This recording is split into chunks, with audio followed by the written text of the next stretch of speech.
เมื่อช่วงผู้ปัญญาเขาสร้างมันนังไผ่แต้วข้ากูก่อนในขนมในกวันที่29 เดือนที่ 3ปี2023มันในก็ขาได้ป้าผู้ทรงด้วยวัฒนธรรมน้องเขากัดด้วยยุโรปปี2024อันจัดให้ตีเมืองจามนีนั่นในข่าวอันลงแข่งกันเมืองคำว่าในก็เป็นรอบคัดเลือกป่วยจันที่2ในขนมเขาคำว่าด้วยจอมกันค่ะมาด้วยกันดีกุที่1ตั้งในขนมเมืองคำว่าโกซูโวเลยตั้งอันโตลาก็เต้ากัน1-1วิวก็เอาเปรียบเหมือนเจ้าหนังลาเวียนั่นกัน1-0สกอตแลนด์ก็เอาเปรียบสเปนกับ2-0สวิตเซอร์แลนด์ก็เอาเปรียบอิสราเอลนั่นกับ3-0และโรมาเนียก็เอาเปรียบเหมือนเจ้าหนังเบลารุสนั่นกับ2-1และกูกำเนิดส่วนนั้นก็เป็นตุรกีในขนมส่วนมันโครเอเชียกับ0-2ในข่าวมาต่อกันในขั้นตอนอุกจุงนั่นพอในขนมลงแข่งกันมือคำว่านั่นก็เป็นอุกซูกลุ่ม A ที่1โฮเทลนั่นก็เป็นสกอตแลนด์ในขนมเป็นมา2ป่วยก็มีอยู่6หมายที่2นั่นก็เป็นสเปนมีอยู่3หมายที่3นั่นก็เป็นนอร์เวย์ที่4นั่นก็เป็นจอร์เจียในขนมมีอยู่ก็1หมายและที่5นั่นก็เป็นไซปรัสในขนมไปมีหมายในข่าวกำเนิดคำว่าต่อกันในอุกซูกลุ่มที่นั่นพอในขนมที่1โฮเทลนั่นก็เป็นเวลในขนมมีอยู่4หมายที่2นั่นก็เป็นโครเอเชียในขนมมีอยู่4หมายเหมือนกันที่3นั่นก็เป็นตุรกีในขนมมีอยู่3หมายและที่4นั่นก็เป็นอาร์เมเนียและที่5นั่นก็เป็นลาเวียในขนมไปมีหมายในข่าว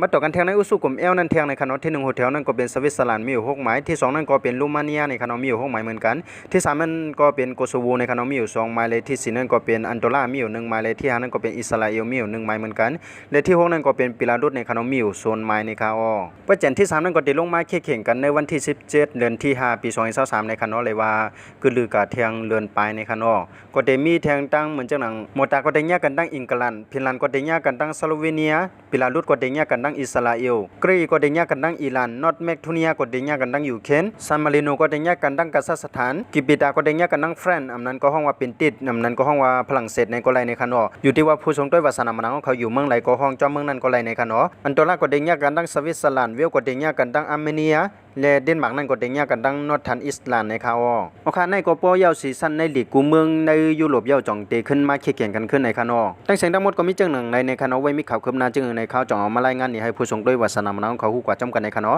กำเนิดส่วนในก็ขายย้อนสู่บันให้ผู้ปัญญาเขาซ้ำมันของภายใต้เขาอยู่หรือมีเงินทางหลีกคือปืนกันกูก็กูกวนสิกำคาเขาซ้ำมันของภายใต้ไม่ทรงค่า